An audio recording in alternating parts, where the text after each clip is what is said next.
o Podsex inteiro, né? Foi. Com o videocast e tudo. E aí, o acesso entra em que momento na sua vida?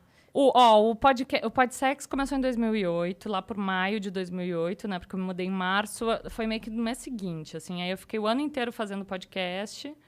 A gente começou a pilotar e eu vi que eu ia virar VJ mesmo da MTV, que eu fui contratada e tal, que eu tive conversa com a Cris Lobo lá por setembro, porque em outubro a gente já estava pilotando o programa de TV do Verão MTV. Então, 2009 foi já na TV, como VJ, no Podsex, e fazendo algumas coisas freelando, porque todo mundo meio que fazia de tudo. Ele fazia reportagens para o Scrap MTV, para o Notícias MTV, fazia algumas coisas, ele meio que quem estava dando bobeira, catava ali só a Kate, passava um batom, a Jumaia jogava um figurino e ia para dentro da van lá gravar. E aí o acesso, na verdade, ele surgiu em 2009 com outros VJs, era a Kika, a Sofia Reis e o Léo Madeira. E em 2010 decidiram reformatar totalmente e pilotaram comigo e com a Marimun. E foi uma química louca, assim, a gente, uma completando as frases da outra e... Foi isso que foi, né? Eu acho que foi um fenômeno de uma geração. Eu só entendo hoje, assim, o peso que a MTV, que o acesso especificamente teve para muita gente. Sim, e não só para os espectadores de fato, mas também para as bandas que participavam, para os artistas que eram convidados. Porque era um impulsionamento muito grande para um público-alvo muito certeiro, né? Eu lembro que fez parte bastante, assim, da minha adolescência. Total, e também porque a gente falava num horário que era o horário ali depois do almoço, né? Era 13h, teve ano que o acesso durava 2 horas, ao vivo direto. Eu chegava da escola já tava, então era o horário perfeito. E a gente fazia aquelas enquetes que, na verdade, eram enquetes que falavam sobre comportamento. Então, a gente falava sobre sexualidade, a gente falava sobre empoderamento feminino, sobre questões LGBTQI+, então a gente...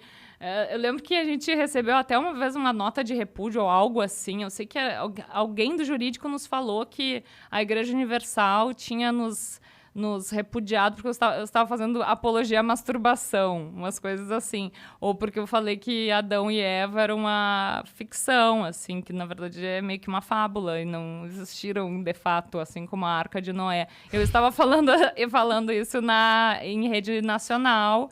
E a igreja, acho que tinha alguém da Record que ficava o tempo todo assistindo o acesso só pra ver que... falou da mal da igreja. Nota de eu sei lá o quê.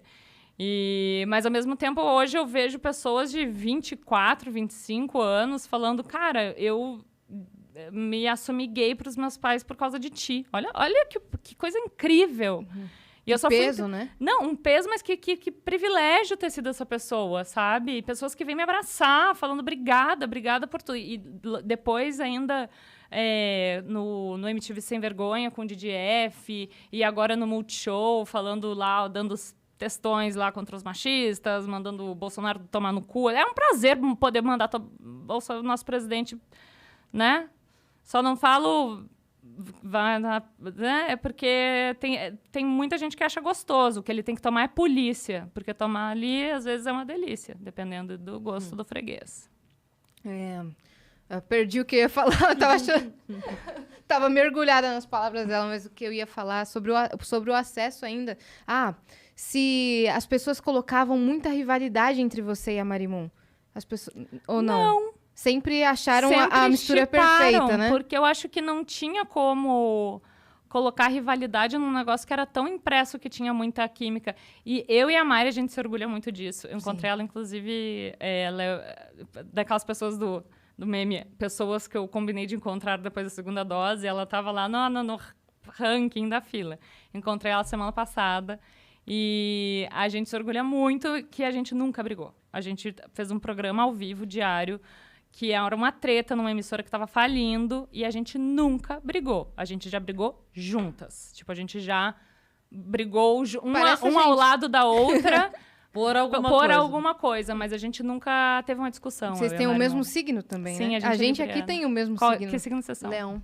Ah, mas vocês são leôncias. Leôncias. Então, eu me identifiquei quando escutei você falando mais ou menos sobre isso, porque a gente também nunca brigou, se bem que a gente tem 9 meses de projeto, mas espero que a gente nunca brigue. Vai ser difícil. E a gente tem o mesmo signo, igual a vocês. A gente tem pensa essa muito afinidade. parecido no trabalho. É uma coisa que a gente já falou aqui algumas vezes. A gente tem jeitos diferentes para 1 milhão de coisas, mas o jeito de trabalhar é muito igual. Então ajuda muito, porque a gente pensa do mesmo jeito, quer as mesmas coisas, não tem tempo ruim para trabalho, não tem, sabe? Sim. Ah, preciso fazer isso aqui, bora, vamos fazer. Tem como fazer isso aqui, bora, Sim. vamos fazer. Sim. Ah, preciso de tal coisa, bora, vamos fazer acontecer. E vocês eram